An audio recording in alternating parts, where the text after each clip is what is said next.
Hi everybody, how are you all doing today? Today I will be speaking on the blessings of pain. Pain is something that we experience almost on a daily basis. We lose friends, we lose family, we lose relationships, we lose loved ones, we get betrayed, we get disappointed. Those things do cause us pain. Today, I'm here to let you know that we can get out of it victorious, we can be happy, and we can turn that pain that we are going through right now into something amazing, into something fruitful, into a blessing. We can turn that pain into a memory, a funny memory, or a push to our greatness. You'll be able to stand up and tell people that I went through this, and because of that pain I went through, this is the outcome of it.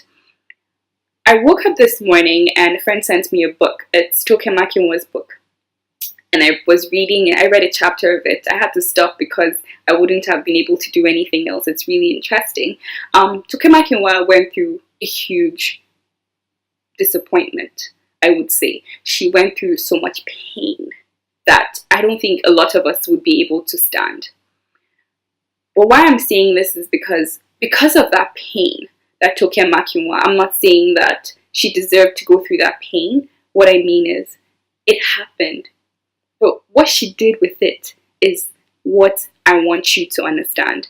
Toke Makinwa went through a disappointing situation and she decided to write a book about it. She decided that that situation was not going to define her life. She decided that it was a stepping stone to her greatness. Toke Makinwa is now a best-selling author. She's a TV personal. She's a style icon. Everybody knows Toke Makinwa. Everybody wants to look like Toke Makinwa. She has been doing amazing things for herself. Toke Makinwa probably cries in her room. She probably sulks sometimes. She probably is sad sometimes. She probably remembers this ugly situation that has happened to her and she feels bad about it. But she did not let it define her. And that is the important thing here. Do not let your situation, do not let that thing you are going through to define who you are. You have to use it for greatness. Don't use it to push yourself backwards. You have to keep moving forward. Life throws things at us. It's going to keep throwing things at us every single day sometimes. Sometimes we don't know how to handle bills. Sometimes we lose. Sometimes someone says something that hurts us, that just breaks our hearts. And what do we do at that moment? How do we handle it? What are we doing continuously to be better?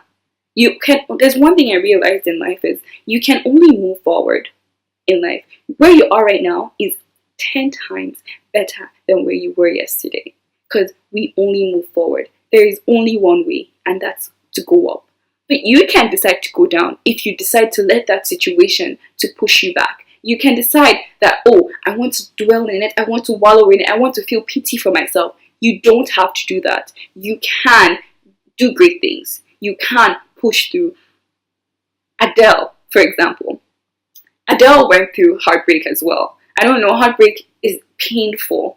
I don't think anybody should experience heartbreak. It is a painful experience. I have experienced it. I'm sure a lot of us have once or twice. And if you haven't, I'm very happy for you. But Adele used that pain that she went through someone breaking her heart, and she wrote a song about it. She sang about it, and now Adele is worldwide famous because of that pain that she went through. She did not let that pain to define her. Did Adele or Toke Makinwa sit in their rooms and did they cry about it? Yes. Did they lock themselves up for months and probably cry themselves to sleep every night? They probably did. But what did they do after that? They pushed through. They kept moving forward. That is the key here. You have to keep moving forward. It is going to slow you down if you continue to wallow in it. If you continue to think about that situation, you have to stay positive. You have to keep telling yourself, I'm better than this.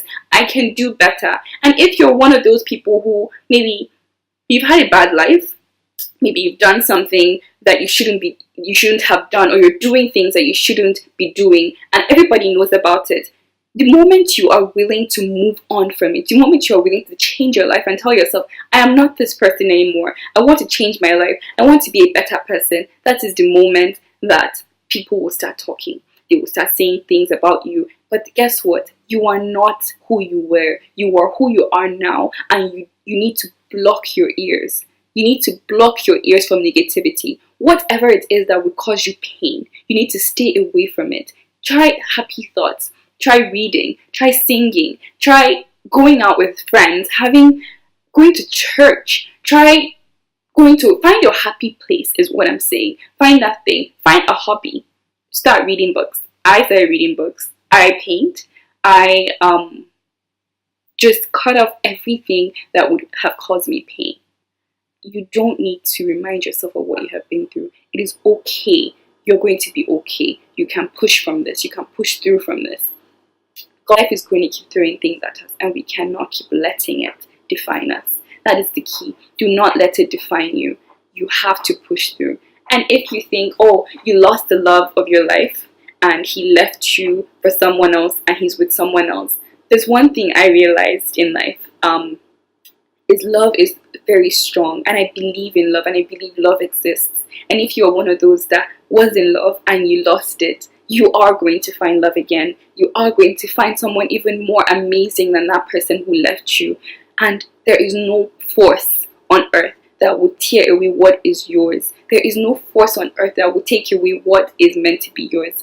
I want you to understand something. As long as you are right with Christ, He is with you every step of the way. He will be with you every step of the way. And everything that is happening in your life, you need to accept it. And you need to tell yourself that it is meant to happen this way so that I can do this. Sometimes when I fall down, I always tell myself, oh, that was meant to happen. And it's something that I've been doing since I was a kid, and it has worked for me. And that's why I always stay so positive. I say, oh, I probably was supposed to fall down now, because if I'd fallen down over there, or if I just kept on walking, maybe a car would have hit me, or something worse would have happened. Who held you in her womb for 9 months, use how much pain they went through and what came out of it to define your life. To tell yourself, I'm not going to sit here anymore. I'm not going to do this anymore. I'm going to be great. I'm going to be happy. You are beautiful. You are amazing. You are a strong person. And I want you to believe it. Tell yourself that every day. And I want you to also let go. Let go of the pain. Let go of whoever has hurt you. Let go of that job that you didn't get. Because God is preparing you for a better one. God is preparing a better one for you. You always have to be positive. And you can never go wrong with that. I hope after this, someone out there is encouraged, someone out there is touched by this, someone out there is pushed to go and be great, because there is no way, you cannot go back to being that person. You cannot be on your bed crying. You cannot let that pain to define you. I hope after this you're going to do great things. Have yourself a wonderful day and remain blessed.